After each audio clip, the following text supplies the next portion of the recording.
Good morning, everyone. Happy Tuesday. Thanks so much for joining us here on What's Brewing with Jim and Gigi.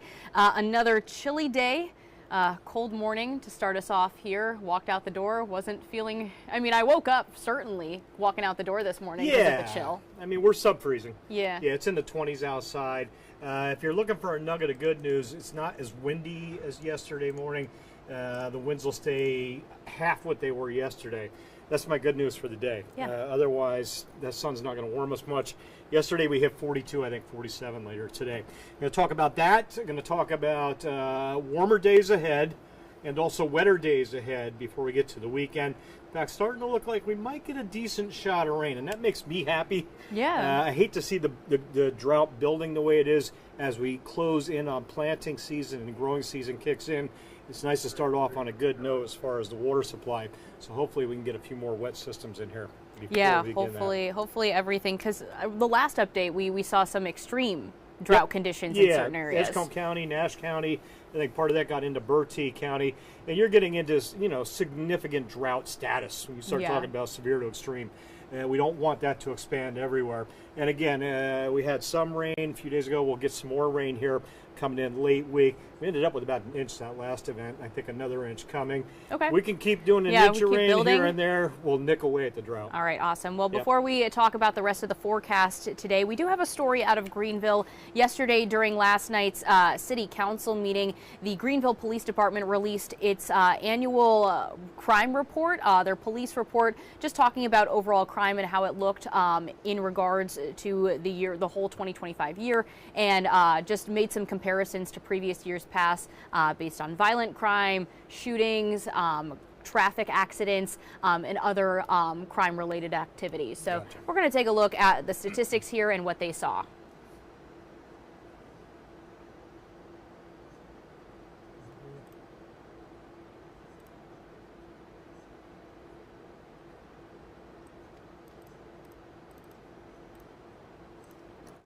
Statistical review from the Greenville Police Department is reporting that overall crime has decreased by 12% compared to the year prior, with property crimes down by 13% and violent crimes remaining relatively stable. Police Chief Richard Tyndall says gun violence is one issue they're still working to address, with officers responding to 491 calls about gunfire in the last year alone. Our biggest focus is going to continue to be gun violence. We're going to make sure that we're focusing on violent crimes and making sure that we are taking illegal guns off the streets. Tyndall says the police department was able to seize over 800 illegally possessed guns last year, crediting the work of its department in making that possible. In terms of traffic, the police department reported a 52% increase in traffic stops in 2025. Reportable crashes were at their highest in 2025 as compared to years prior. Tyndall says with pedestrian injuries continuing to be a safety concern across the city, especially on 10th Street, the department is also working to address that issue. Yes, so we consistently hear from our community that traffic safety is one of their biggest concerns. And what we've done is make sure that we are focusing our efforts in areas where we know that crashes are prevalent, make sure that we're addressing pedestrian safety, and just making sure that the officers are in the places that they need to be to have the biggest impact. Mayor P.J. Connolly says the city will continue to make progress in keeping everyone safe. There's a lot of people that are there on a daily basis. We have a lot of people that are crossing the road on a regular basis. And so we want to make sure that we have safe modes of transportation for not only the pedestrians, but also the vehicles. I think we've made some changes with the reduction in the speed over on 10th Street. I think that some of the new crosswalks that we have, and then we're also doing a study for, potentially a pedestrian bridge to be able to cross over the road as well. So I think those will be big things that will be able to help us and probably reduce some of the crashes that are taking place over there. In terms of gun violence, he says he's hopeful the community will not resort to violence and that the police department will continue working with the public in addressing that issue. All right, so it does look like their main concern here is about, safety regarding, roadways, traffic accidents, people, pedestrian safety, everything of that nature. I know we've talked about a lot of stories here at WITN over the past year of just a lot of close calls, people who actually were hit by cars, a lot of traffic accidents, especially right around ECU. Just 10th Street is a very, very busy place. Yeah. Yes. But I think one of the things, it would be interesting to see, from my perspective, the difference between now and 10 years ago, how many accidents they attribute to distracted driving. Yeah. Texting and driving, looking at your phone and driving, or anything related to the phone, because it's such a big change. Right. Everybody is watching the phone, not only, when they're at home or in class or wherever, but in the car. Yeah. And I've seen it so many times. I've seen it with my relatives, picking up the phone, checking a message or something like that while driving. And then you're like, just look up, please look up, check the road once. I think those numbers are probably pretty huge. I don't know for certain, but I'd love to know what they are. It would be very interesting to see. And it also goes both ways with, it's so accessible now having these phones, and a lot of people are glued in on whatever they have on their phones, even in like when crossing the street or not really paying attention. Yeah, you're right. Not just those in the cars, but those, walking the roadways, always looking at the phone. It's amazing. That thing is glued in, There's you always can get something really to check. Distracted, yes, and everybody does. So yeah. It's a different kind of deal than it was 10 years ago. Right. No doubt. All right, well, let's talk weather now. Yeah. Weather is very interesting in regards to this big monster blizzard, which has now cleared the Northeast. That's done. But some areas setting all-time snow records. The state of Rhode Island clocked out with some areas exceeding 3 feet of snow. The capital city, Providence, Rhode Island, 36 inches of snow on the ground. Wow. I mean, that's amazing. Oh my gosh. That's 3 feet of snow. That's not drifts. That's accumulated snow. Extreme eastern Mass, south of Boston, Rhode Island, Connecticut, Long Island, New York City. They had 20 inches of snow in Central Park. So our big historic storm missed all of them.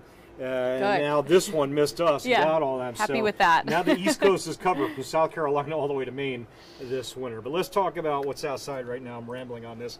I just love talking about these historical type storms, though. 29 Washington, blue skies headed out the door. And again, cold numbers. That 29 feels like 24. There's not a lot of wind, but there's enough to shave 5 degrees off the air temp, or 10 degrees if you live on the coast. 31 feels like 21. Morehead City, Sanitary Restaurant cam, Neuse River cam, gorgeous sunrise shot for you, 28. Looking out over the Neuse River, feels like 23. Similar numbers in Chinquapin, Esmeralda, generally about 29. Feels probably like 22 out there in Duplin County this morning. Headlines for the day today: sunny and cold, high about 5 degrees above yesterday's 42, 47. So there's a little victory there. I think the bigger victory is the winds. Half of yesterday's winds. Yesterday I had 15 to 30 on there. We'll cut that to a 7 to 15 today. And once we get out of this chill today, we'll be in a pretty good place starting tomorrow afternoon. Tomorrow morning will still be a little chilly, but we'll quickly climb out of that. All righty. Satellite radar composite. I just looped that quickly over the last 6 hours. Some clouds yesterday evening, they're gone. Generally staying clear all day. There's all your air temps. Few areas at freezing, but most of us below. A lot of 20s on the map right now. Right on the water, Hatteras, Manio, Rodanthe, Wave, Salvo, Buxton, Frisco, Avon, around 33, 34. There's probably a little frost on a few windshields inland. Enough wind, it won't be too widespread though. That wind at about 5 to 10, maybe 15 on the coast. Wind chill value, Double Deuce, Williamston, Roanoke Rapids, 21, Kinston, Rocky Mount, Beaufort, 19, Elizabeth City. I had a 19 down there in Morehead City, Beaufort, just a bit ago. It's about 22, 23, feels like. And again, we'll work our way towards 50, but not quite get there. Close, but no cigar. The wind chills lag by about 3 or 4 degrees this afternoon. Again, not the gap I had yesterday on that wind chill with less wind. Watch what happens to the wind tonight, tomorrow. There's later today, west. Starts northwest, turns westerly. And then there's that southerly component we love in the wintertime. That south-southwest wind later tonight and tomorrow will start bringing the numbers up after midnight with a cloud deck as well, helping that. So instead of getting colder late tonight, we end up climbing from midnight to sunrise and continuing tomorrow. That wind southwest at 15, gusting 25 tomorrow. A nice jump on the thermometer. Mercury hits about a 47 today. We should run 10 to 15 degrees warmer tomorrow, at least that's what I'm forecasting. Up near 60, seasonable, typical, normal. average degrees. Quick look at the big map. The cold not hanging in there, kicking out of here. It's quiet up in New England as they dig out from the 2 to 3 feet of snow. They got another little snowstorm coming in. That won't be nearly as strong, but nevertheless, more snow tomorrow. Some of those areas that saw that 2 feet of snow, maybe another few inches. Our rain coming from that next storm out west. See that rain back to the west? Let's track that. Thursday morning, rain starts to arrive here. Frontal boundary kind of stalls over us or hangs out, so the rain fills in. On and off showers Thursday morning, Thursday midday, Thursday afternoon, Thursday night. Friday morning still wet. Friday midday still wet. In fact, the model's kind of hanging that rain all the way in through late afternoon Friday. I think it may kick out before that. If it doesn't, don't worry. It will be gone. Famous last words. It will be gone for the weekend, as long as my forecast holds. You probably look and say, boy, that rain's close though, isn't it? Most of the data says that rain stays offshore over the weekend, so we should be fine. 8-day forecast, 47 sunny degrees today, 60 cloudy degrees tomorrow. I'll take the swap, the clouds for the 60. And then Thursday, Friday, in and out of the rain. Should see an inch of rain. As the data gets a little more refined, we'll get a little more specific on rain totals. I didn't put thunderstorms in there, maybe a stray rumble, but we should be okay. No wintry weather, no severe weather. And then make your weekend plans. Low 60s to mid 60s, Saturday, Sunday, down to around 40 degrees Saturday night. When we go back to work next week, some cooler air filtering in, some low 50s there. Clouds with a stray, there's a little clipper system maybe north of us that may bring a stray raindrop. But right now, that system looks weak. Wouldn't bother me if it gets a little stronger as new data comes in. Maybe we can get another rain shot early next week. Yeah, this is something that we need, like you said earlier, extreme drought conditions in certain areas, and the growing season's coming up pretty soon, so we want to be in good shape for that. So as much rain as we can get without the possibility of severe weather is welcome. Yeah, and the probability of wintry weather really starts going down exponentially fast now, which isn't to say we couldn't, we may not still get a little wintry weather. Once in a blue moon, we get something in early March. And the way this winter has gone, I wouldn't rule anything out. But every day that clicks off without any wintry weather, it's an exponential drop in the probability of it happening. Okay, yeah. Yes. All right. Well, sounds good. Today is just another cold day out there. No rain chances. Thursday is, the day to lock in for all the sunrise rain out Thursday there. through sunset Friday. Okay. So it's 2 full days. Sunrise Thursday to sunset Friday. And we get a little closer tomorrow, I'll tighten that window up and maybe shift it one way or another. But right now I want you to kind of think about that. Sun comes up Thursday. We're in that rain until the sun sets on Friday. Again, that's good timing for the weekend. Should be fine. And hopefully our rain gauge hits a 1 inch plus by the time it's all done. Okay, great. Well, thank you for all the updates, Jim. Yep. And thank you, everyone, for joining us this morning. We've got a few people over in our comments. We said hello to Esmeralda this morning from Chinquapin. Good morning to George. Hope you stay warm as well. It is quite chilly out there. And Quincella, thanks so much for tuning in from Rocky Mount.